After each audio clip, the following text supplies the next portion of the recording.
Okay, let's begin from there.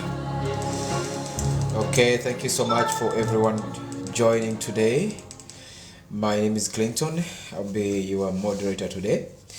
And yes, as we remember, last Thursday we were discussing on the state of the human rights in Uganda, and we had a very brave panelists. We had Tadeo,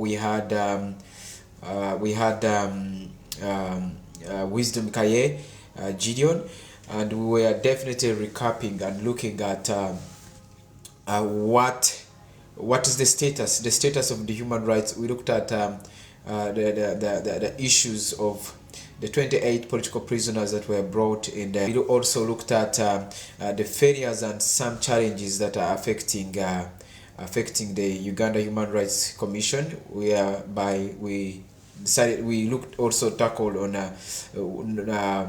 Miss Nangadia, who's the current Human Rights Commission chairperson of Uganda, and many more. So as we continue on our second part, today, we are still moving forward. Individuals, you can share the link. If you have just joined, share the link. You share the link so that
like the program, we shall also be having Gideon Wisdom Kaye. If he's on, is a renowned human rights activist with wealth and experience in advocating for civil liberties and political freedoms. So without wasting time,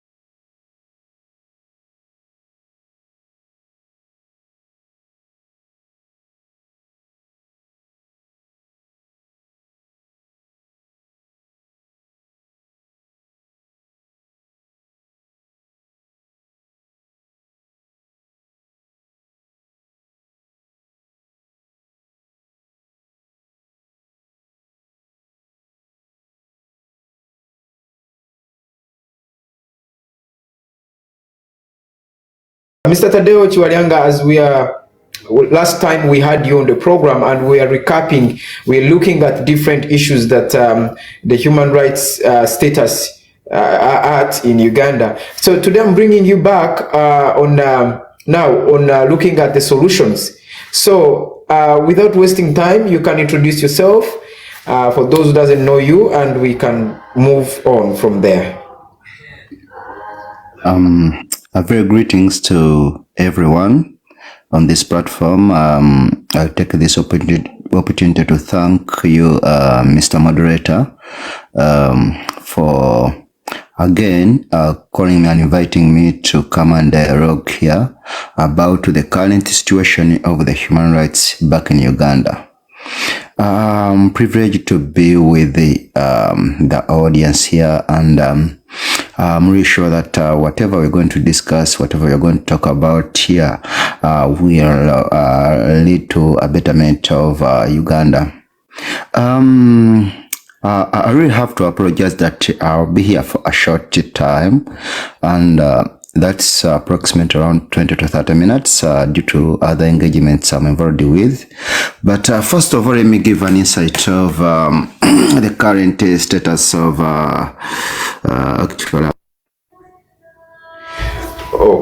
Okay, it could be network. Let's go. Okay, you're back. Did you lose me anywhere? Okay, you can continue. We just but we can. Yeah, as I was saying that, let me take this opportunity to first talk about actually the current state of the human rights in Uganda. As per 2023, remember, because 2023, that's the year we had elections, and we had increase in criminalized criminal. Actually, I term it as criminalized protest breakages by the government, and also we had a lot of detention and criminal charges laid against the minority groups. And also, we have to look at that as there are plans to construct the East African crude oil pipeline, there were much threats and harms on the environment, and also we are looking at the adverse how they are going to impact their communities' livelihood and the health. Actually, I think due to this, due to this construction, it's raising around. It's estimated it's raising around 1.5 million refugees right now. Due to the construction of the pipeline. So as we are looking at the current state of the human rights, we are not going to today. I'm not going to focus only on a political aspect perspective, but also look at digging at other perspectives as land grabbing, education, poor education, and also we will go to the freedom of expression, association and assembly, actually, because that's the biggest part, and that's where we have actually have a very big setback in Uganda. Remember when Museveni was taking power? That was in 1986, actually. Whatever he was fighting against, that's the same thing which is being manifested now. Actually, it's more than what was happening before. Because right now we are seeing abduction of people in broad daylight, murder of people in broad daylight. There is an incident which happened actually. One of the government official was driving a car and ran over one of the protesters. Just imagine killing him in broad daylight with cameras everywhere, but he went ahead and ran over one of the protesters. So I think it's like the government is taking us back to those times where our parents actually believe that the human rights were violated, but it's coming back right now to people that most of these were done by again the current regime. As they were perpetuating to be that it was a Min's regime or Bote's regime which was doing so. But as we are looking at the current situation right now, actually, I think the right to a fair hearing, actually, right now we have seen what is happening, and people have been denied the right to fair hearings, arbitrary arrests and detention. This is way too much. Arbitrary arrests and detentions. As I talked about minority groups, what is happening to minority groups, forced evictions, environmental degradation. Actually, refugee and migrant rights, they are also abused. You remember when Kaihura was still the IGP, what was happening to the refugees from Rwanda. They were actually being deported back, being murdered, they were killed, and these reports were coming up, and in some way, they were being seated upon. So, Mr. Moderator, if you can allow me, that's something I can just, that's an insight I can just give current right now about the current. Okay, so as let me just interject a little bit. Given the complexities and challenges in addressing human rights violation, could you share more your thoughts on potential strategies on solutions that could be effective in combating these issues and promoting human rights, since you are in the line of mobilization for the National Unity Platform? Could you give us some insight, thoughtful or potential strategies? Yes, thank you, Mr. Moderator. I think if we are to combat these problems, the first thing we have to do actually with is the change of the government. Most of this is caused by the current regime per se.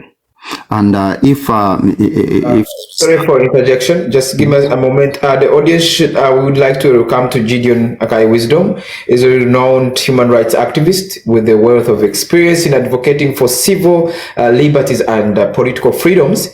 Mr. Akai Wisdom, you're welcome. We have been waiting for you. So, as Mr. Tadeo, you proceed with the question that pressed before you.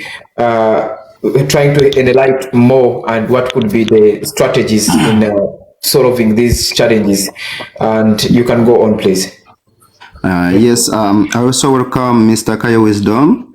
Thank you for joining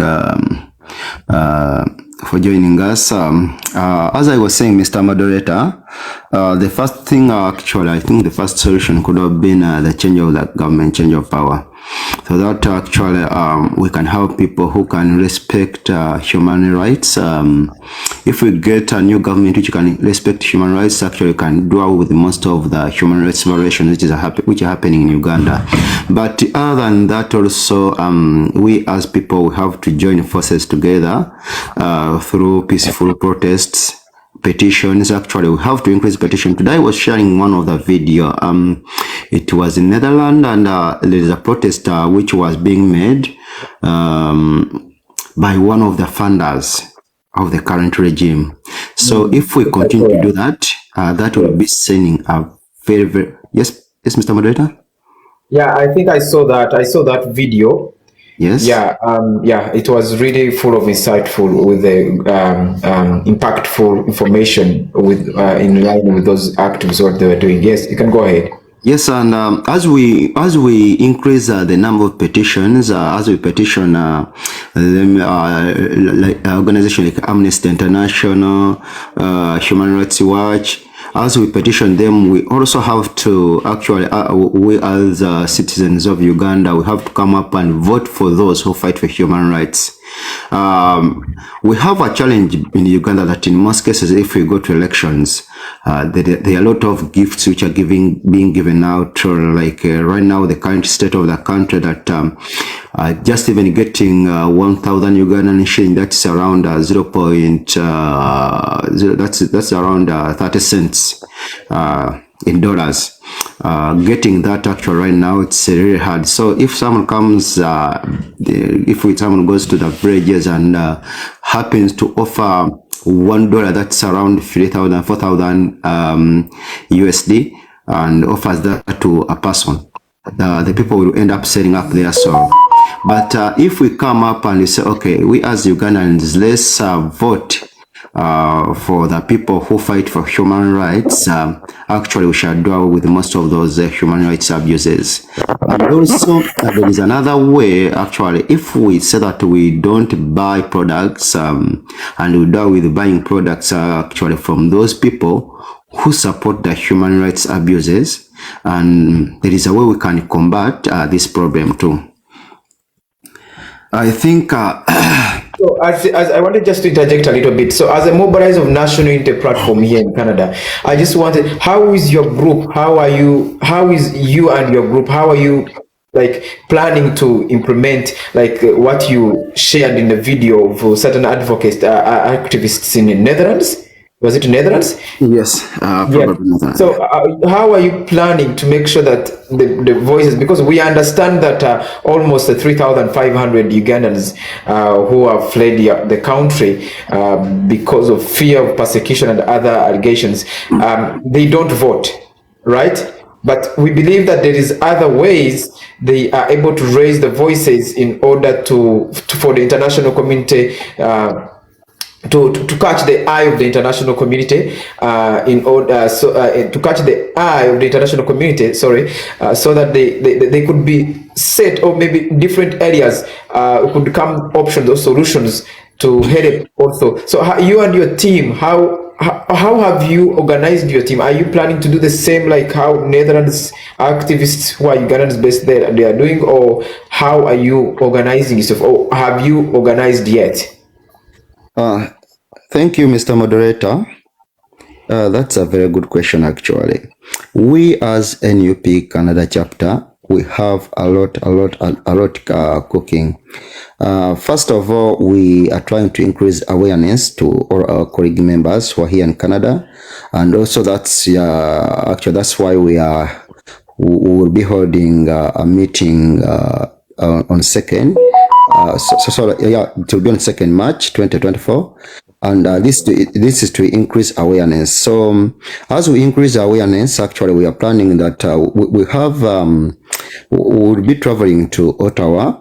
The month and the date will be communicated, and we want to hand in over our petition actually to the Human Rights Commission, the Parliamentary Human Rights Commission in Ottawa, and also to the Prime Minister, because in the recent years, the Prime Minister was actually in bed with the junta government back in Uganda. We raised our complaints to them, and that stopped. But also we need to raise more complaints to them, so that even the support, the military support they are giving to Uganda is stopped. And also, we are facing another problem that these human rights violators actually they are trying to come and infest these diaspora countries, like you saw that they were preparing and they were trying to organize an NRM symposium last year, actually the last 2 years, and the first that is 2022. it was blocked, and we witnessed that Niagara Town actually stopped them, and they cautioned them never again to organize such a symposium because they don't support human rights violators. But again, and they tried to organize it again. That was in 2023 here in Brampton, and also we did the same. And also the message was loud and clear. So this year they tried to get to secure a place here in Toronto, but lucky enough, the Toronto City had warned most of the hotels not to engage with any NRM person. And so that means that in Canada there is no more NRM international conferences arranged or arranged. Actually, I'm coming to that, but so here in Toronto.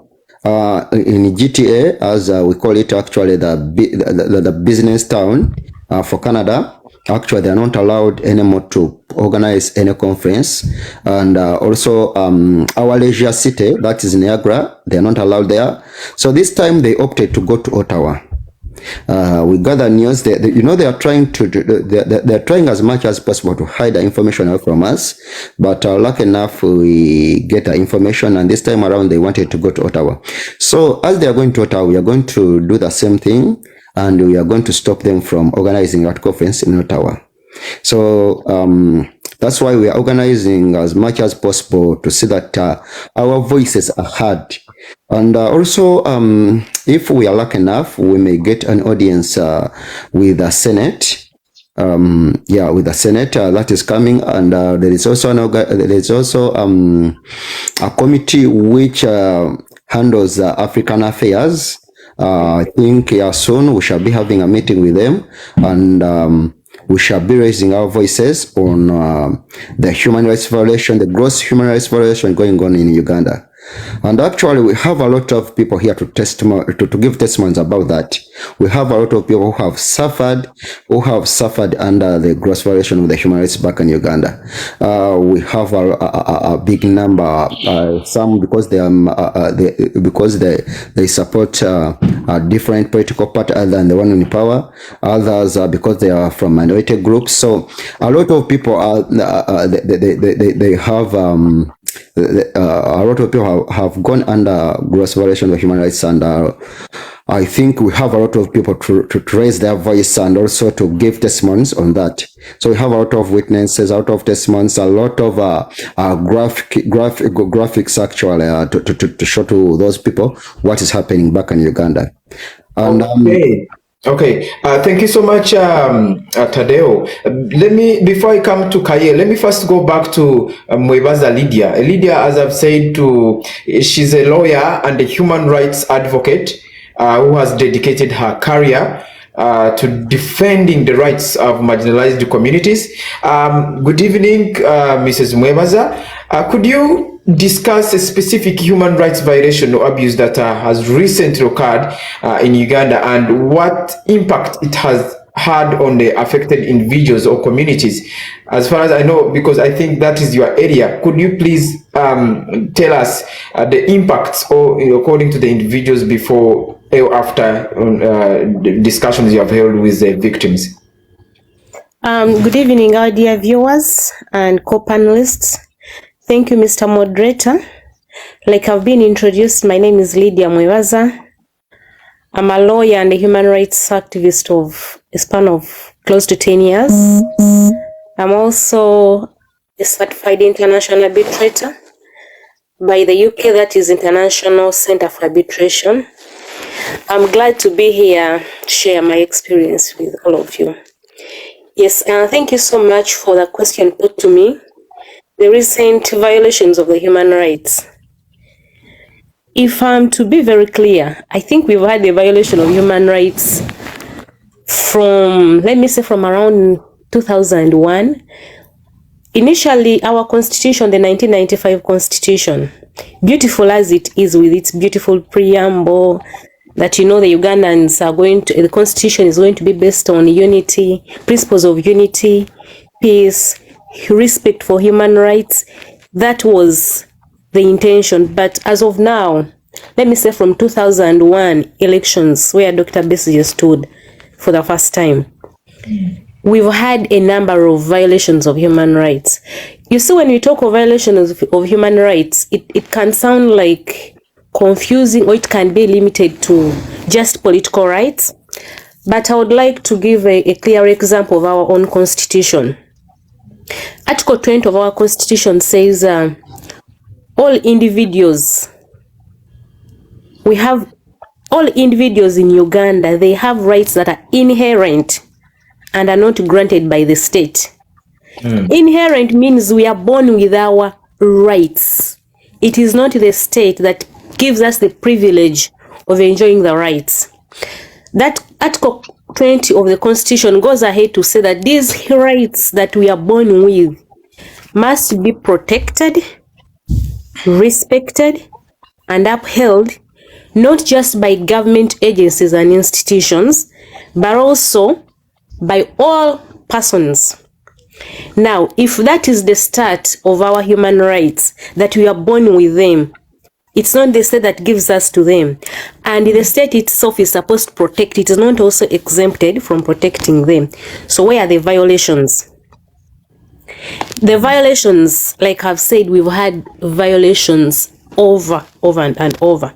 So the answer would be, before I answer, Article 1 of our Constitution that makes people sovereign, that gives sovereignty to the people, that the power people belongs to the people.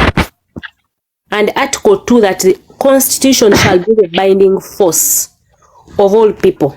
Have those two principles stood the test of time? Are they being realized? Are people sovereign? Are they exercising their rights that the Constitution talks of in Article 20? If not, so that means every day we are living violations of human rights. Every day. Let me be more extensive in the categories of rights. It is not just the political rights, freedoms of expression. It is not just the rights of forming political parties, freedoms of speech. No, they are broader rights, and a violation of one right like this, let me say, the Constitution gives the state the power, let me say, to provide healthy care to individuals.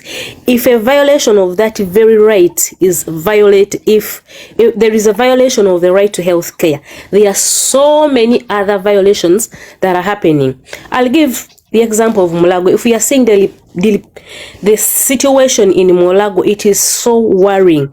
It is not just the denying of the health care system to Ugandans, but we are killing Ugandans innocently. The government is killing Ugandans innocently by denying them the vital health care they need. They are denying Ugandans the right to life, the right to family, everything that a healthy person would have done, because they're denying it by killing the health system that is supposed to help the people. There is a violation of rights.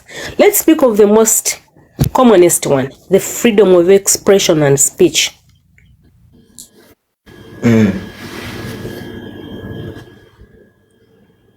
Okay, are you still there? I hope you're still on.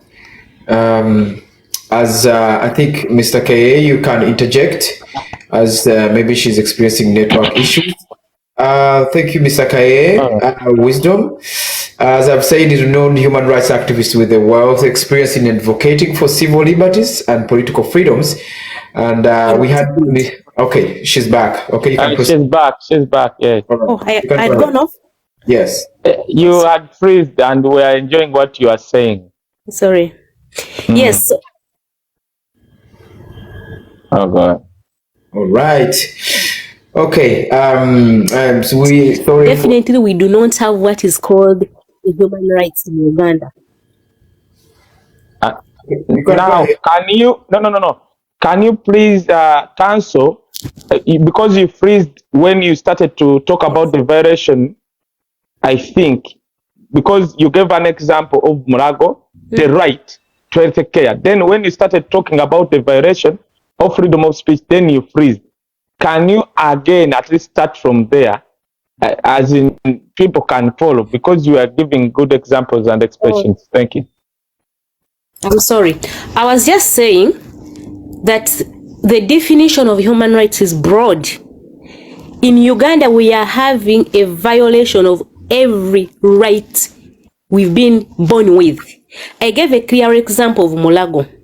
If the government under the constitution is obliged to give basic, just even basic healthy care to people, and in Mulago we are seeing children dying because of lack of oxygen, because electricity went off, because people are on strike, is the government living up to its expectations of promoting the very human rights that it talked of in Article 20, that it says it must provide? I'm also saying a violation of one right brings around a violation of all other rights.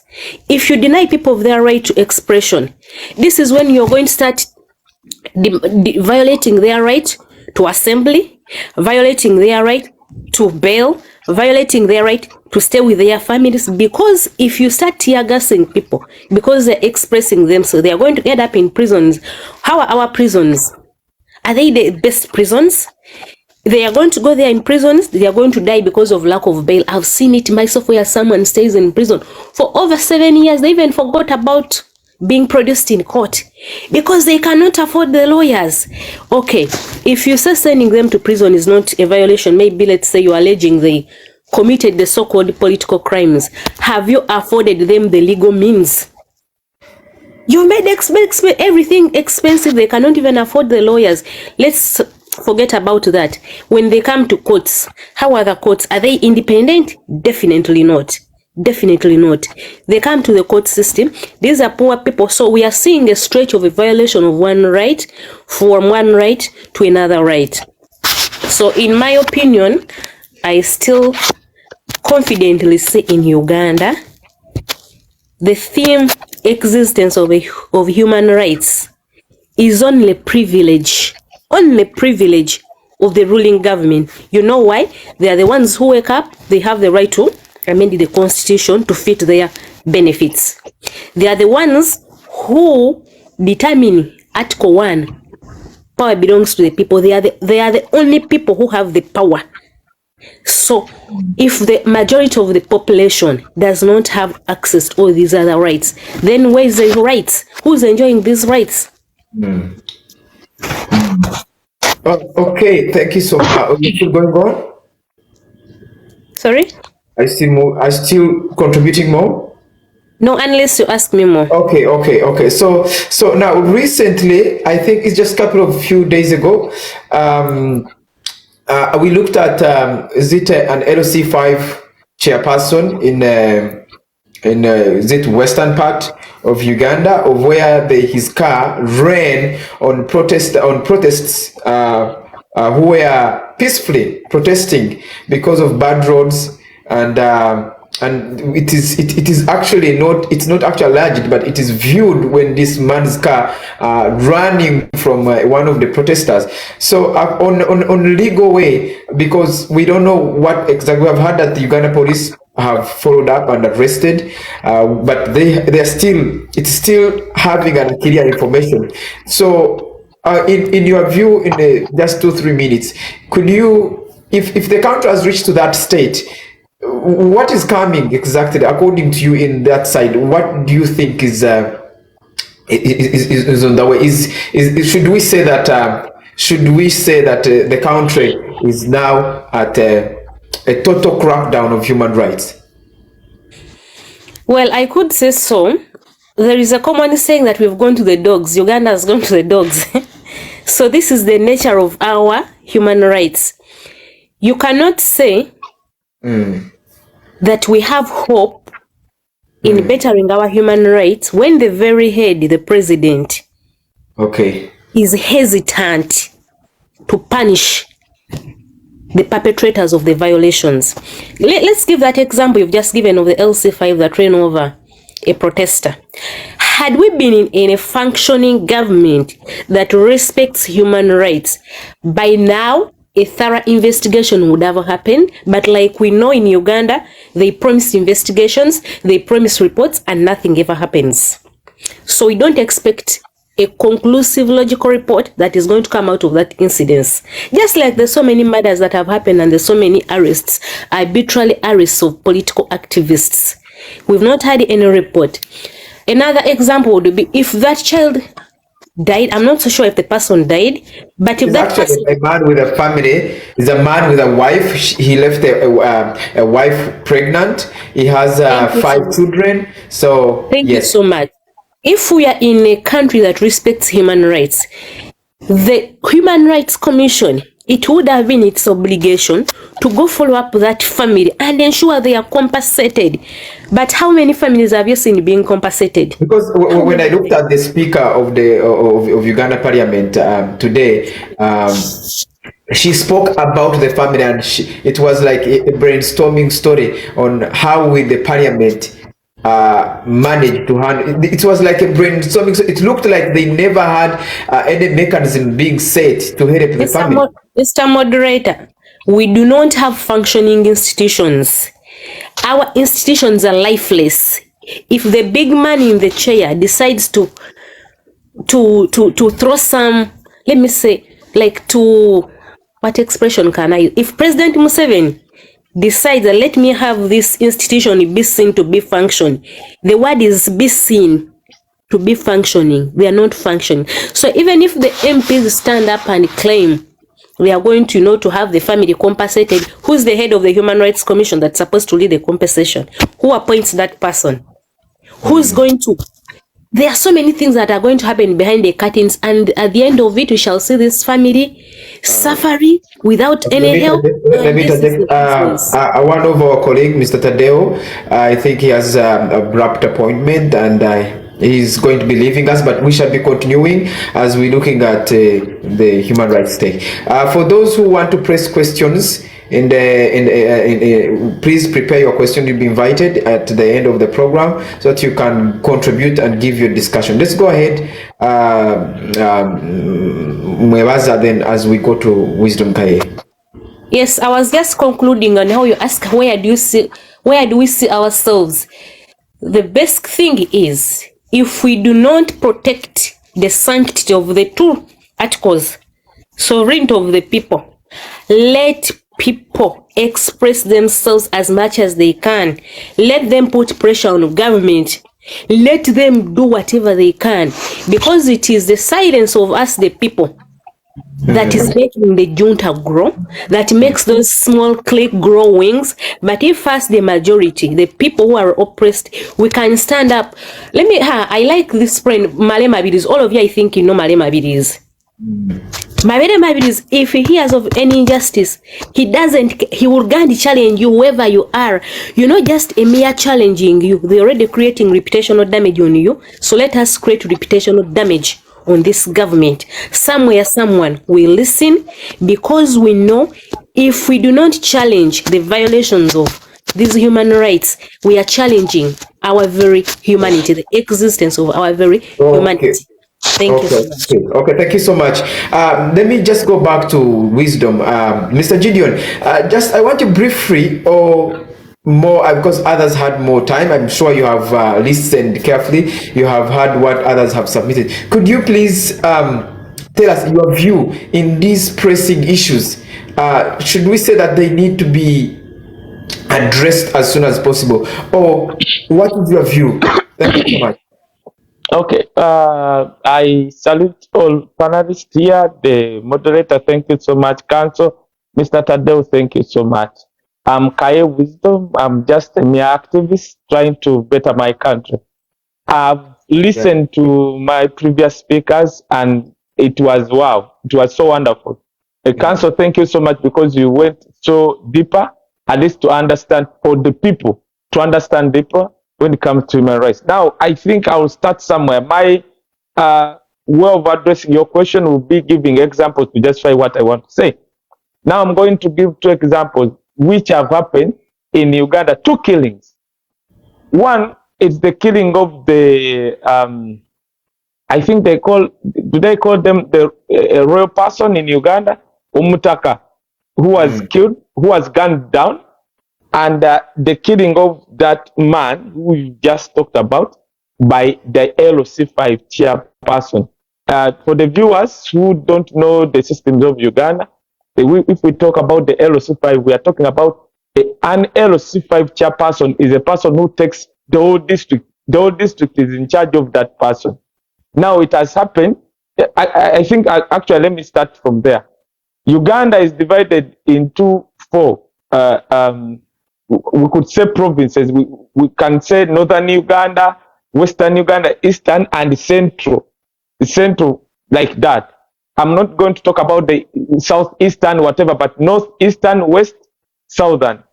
Now, Museveni is said to be coming from the western Uganda, where I happen to come from, where my dad happened to come from. Now, for all the last 39 years, we do think, all people from other regions do think that nothing like violation of human rights can happen in the region called the Western Uganda, where Museveni comes from and his wife. Now, what happened in Kagadi? Kagadi is a district in Western Uganda where Museveni is coming from.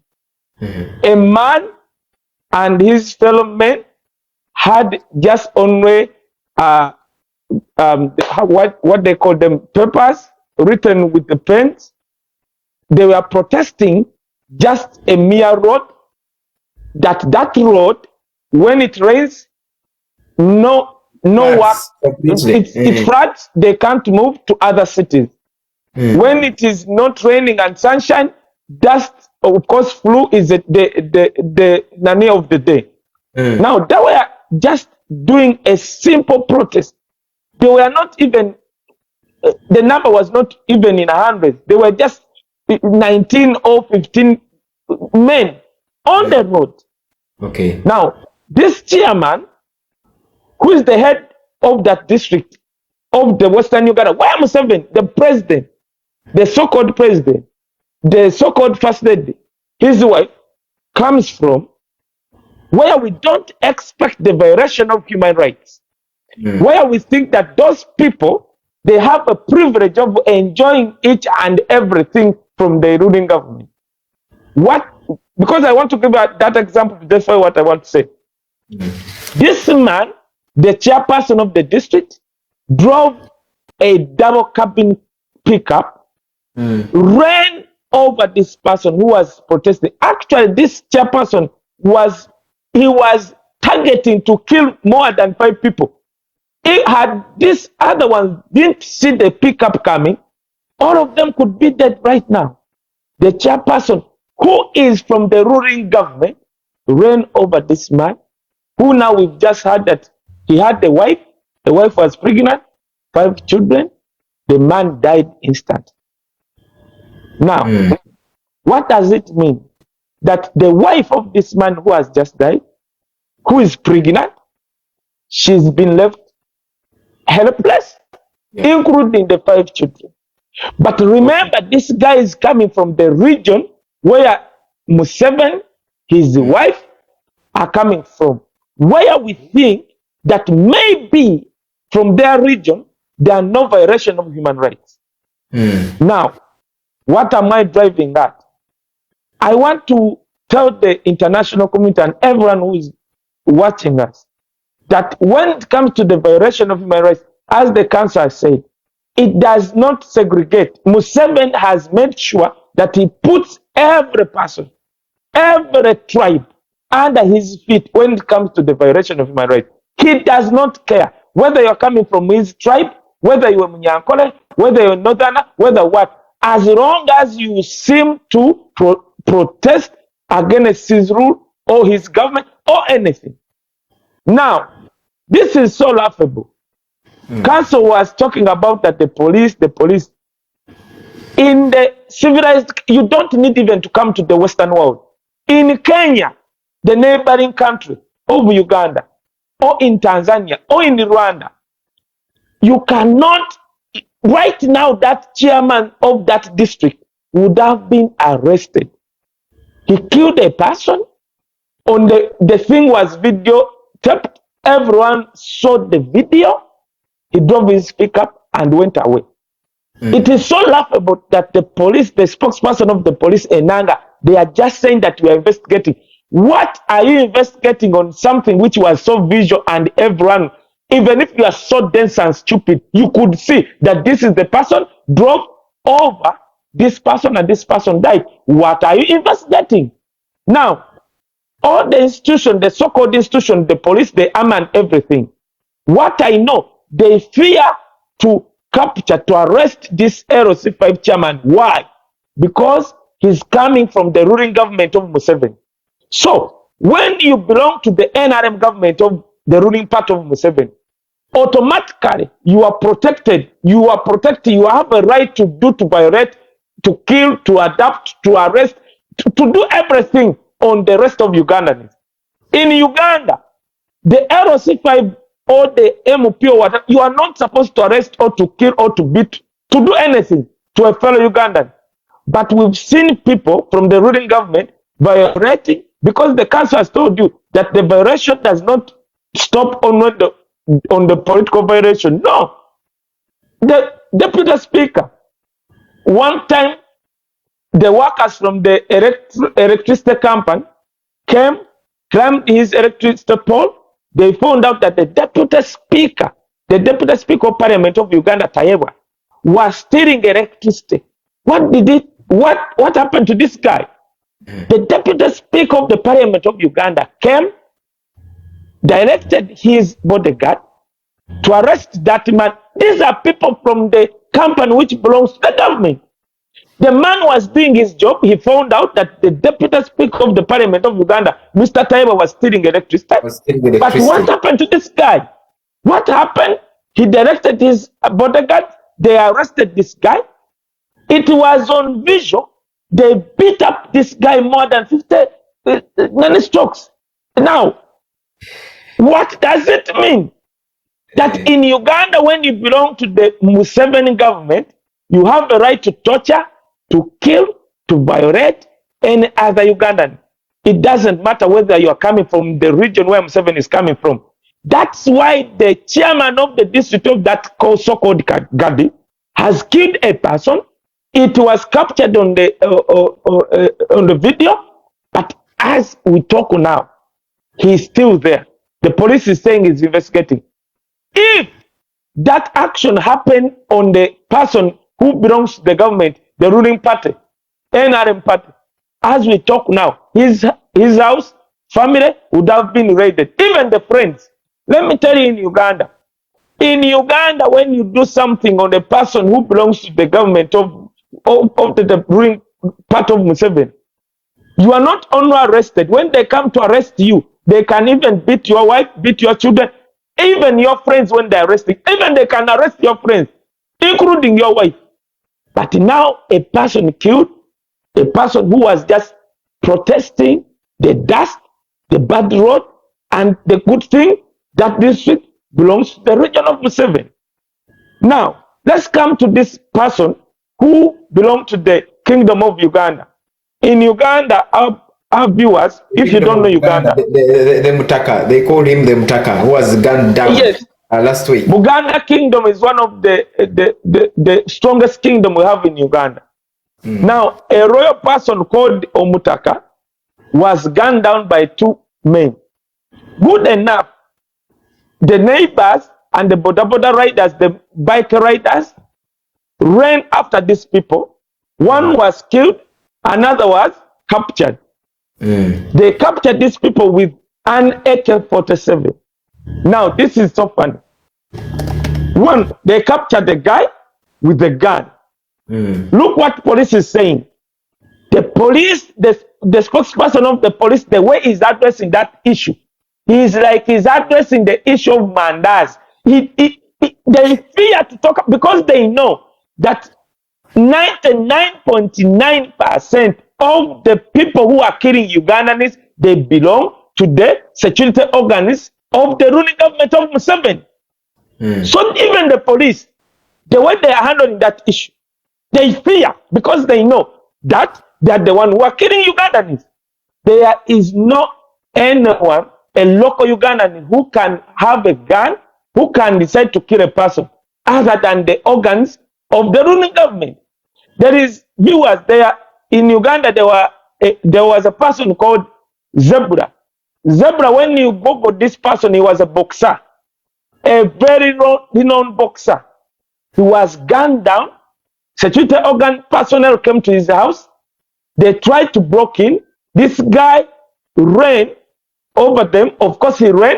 They chased this guy. They killed this guy. One day, Museveni came on the international TV and he accepted. He said, we are the one who gunned down Zebra. They killed the Zebra. But what is funny, after 3 days, they discovered, maybe Museveni discovered that what he said, it is a testimony for one day for him to be brought into court. What they did, they tried to cover it up.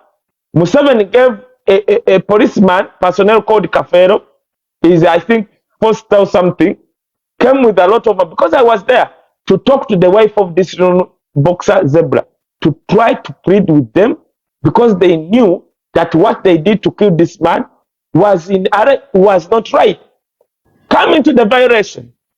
In Uganda, this I'm appealing to our viewers and on the international community, that in Uganda, this is not fiction. We are not talking about a movie. There is a director in Hollywood who saw a movie called Bob Wine, My President. He wrote on his X, the former Twitter, he said, how I wish everyone could watch this movie. Because this movie, Bob Wine, My President, is not a friction movie.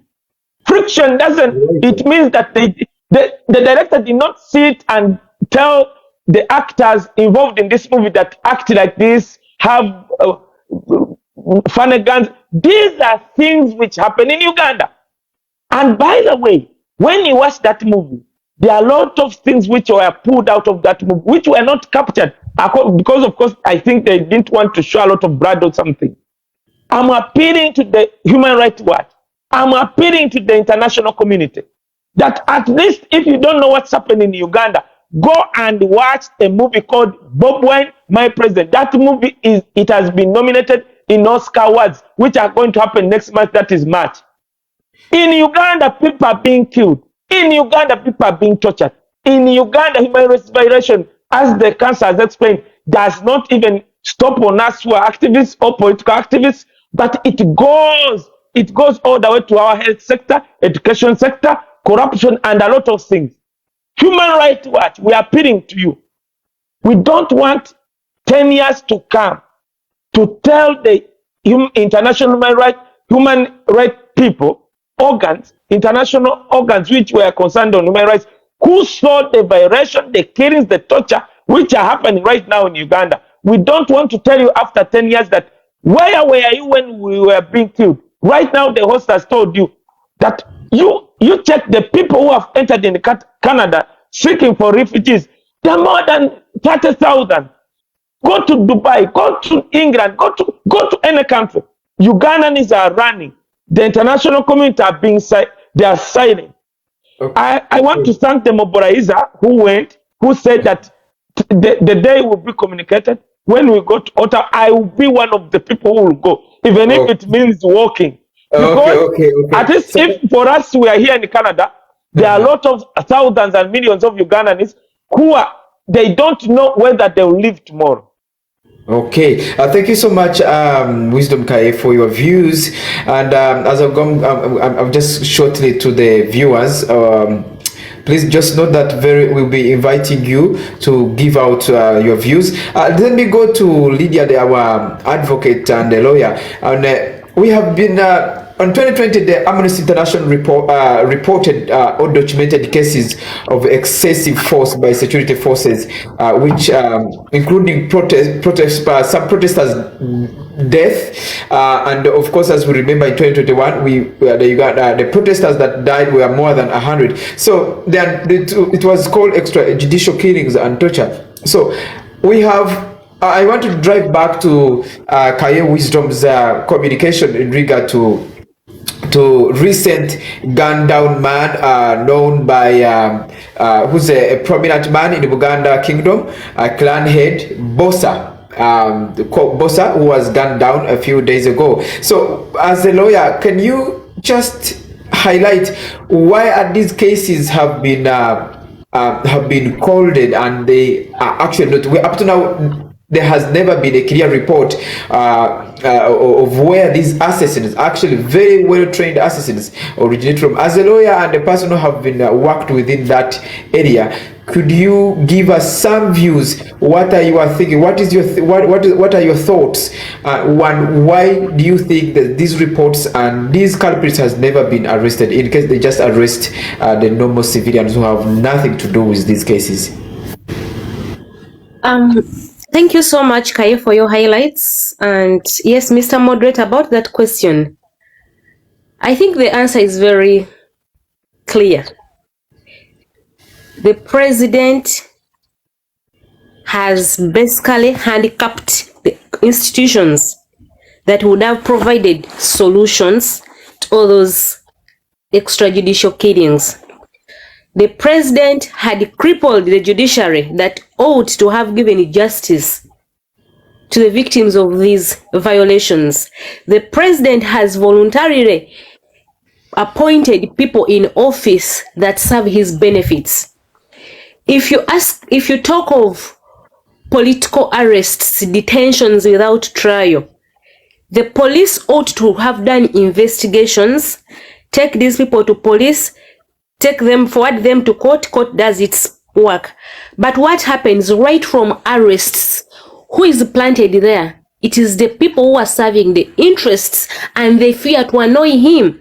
So if you fear to annoy your appointer, are you going to be effective in your work? Definitely not. So we are going to continue lamenting for these reports, and trust me, we shall never have an independent report regarding these extrajudicial killings, more so those ones that emanate from political associated things.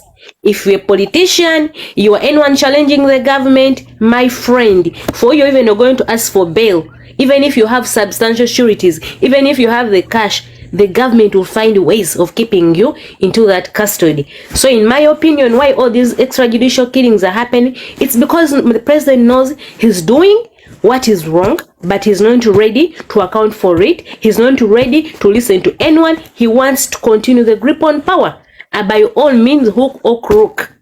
So let me take you back.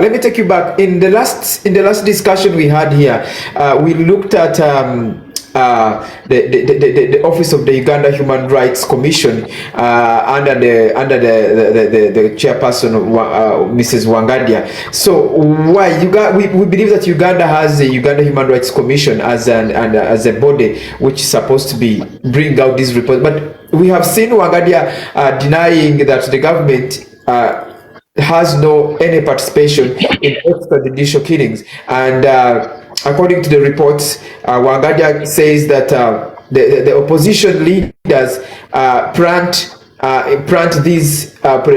these individuals who comes out in media and claim that they have been tortured and they are actually abducted. What is your view? What is your view on legal perspective when it comes to the Uganda Human Rights Commission? Why have they failed?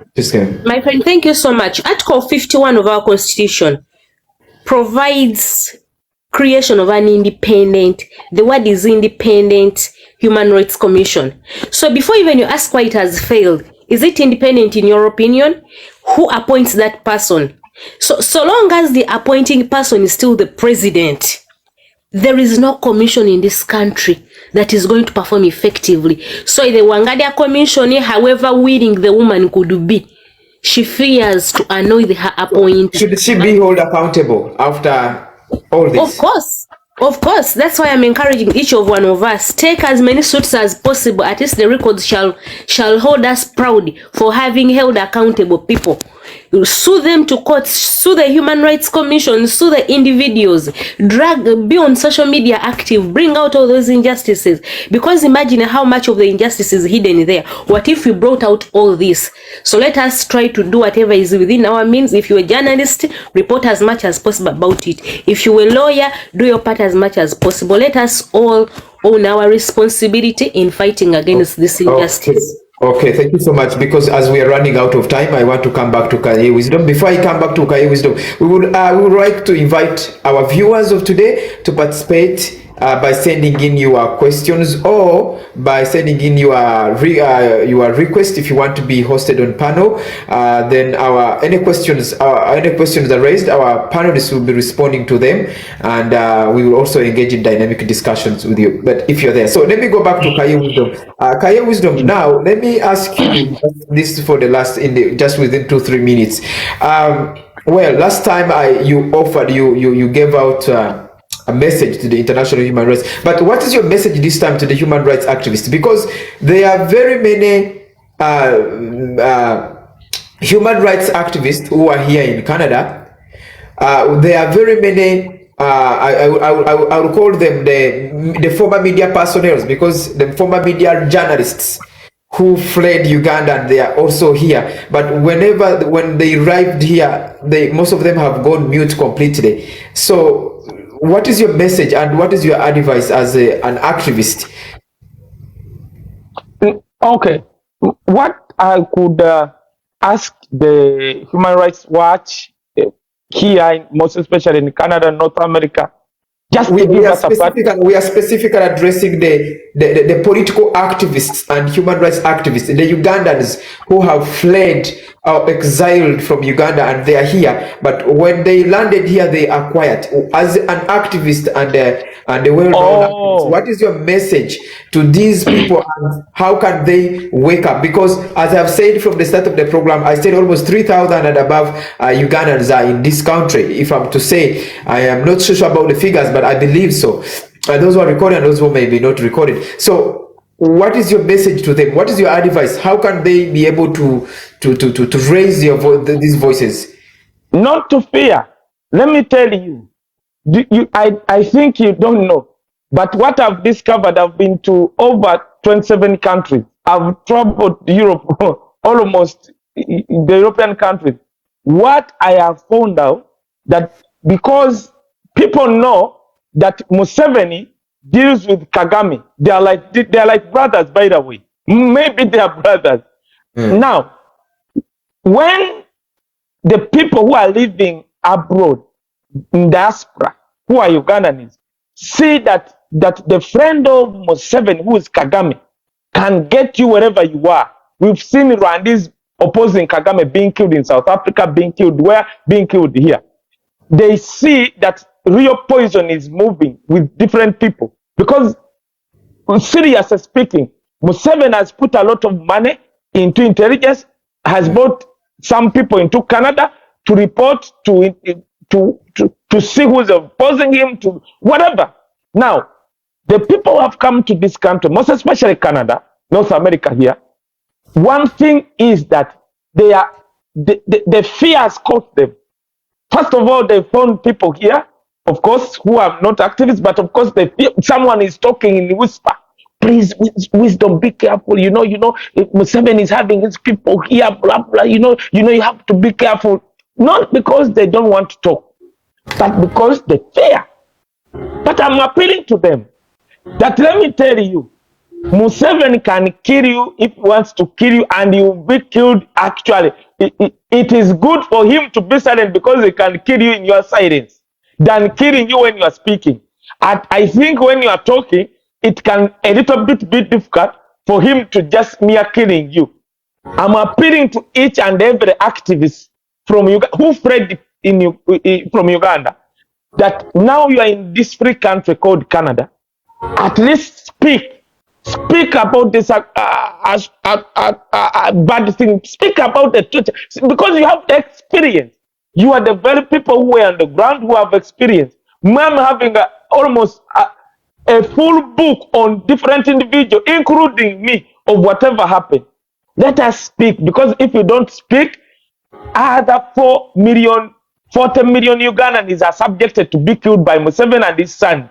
So I'm appealing to you. The platform is here. CMP is here. Come and we join hands. Let us speak. Let us create awareness to the government of Canada, to the government of North America. Let us create each and every platform, because your voice is a protection of the remaining 40 million Ugandans who are subject to be killed every day in Uganda. Okay, thank you so much.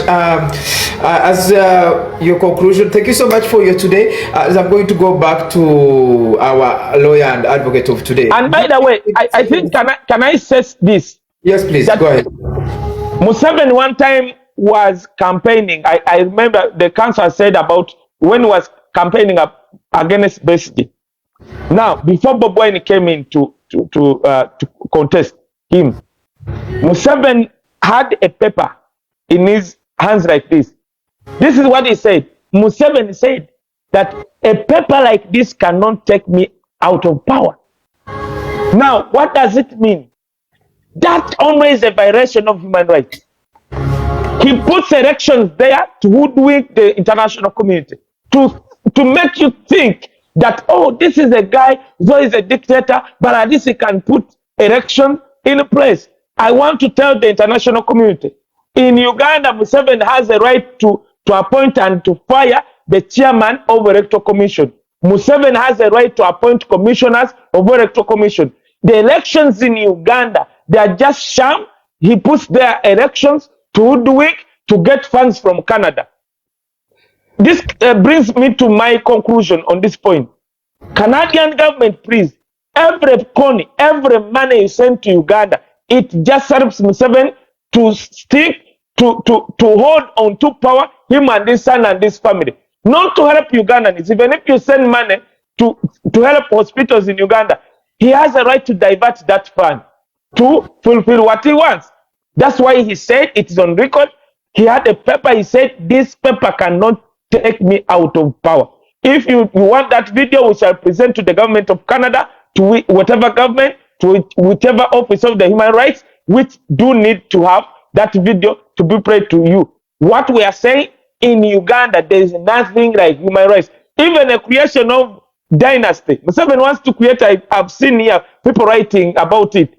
He wants to create a dynasty, a kingdom. That's why he's so in love with, if someone who is an MP dies, at least he wants the son or a daughter of that MP to inherit that place, okay, to contest from that place where his mother or father has died.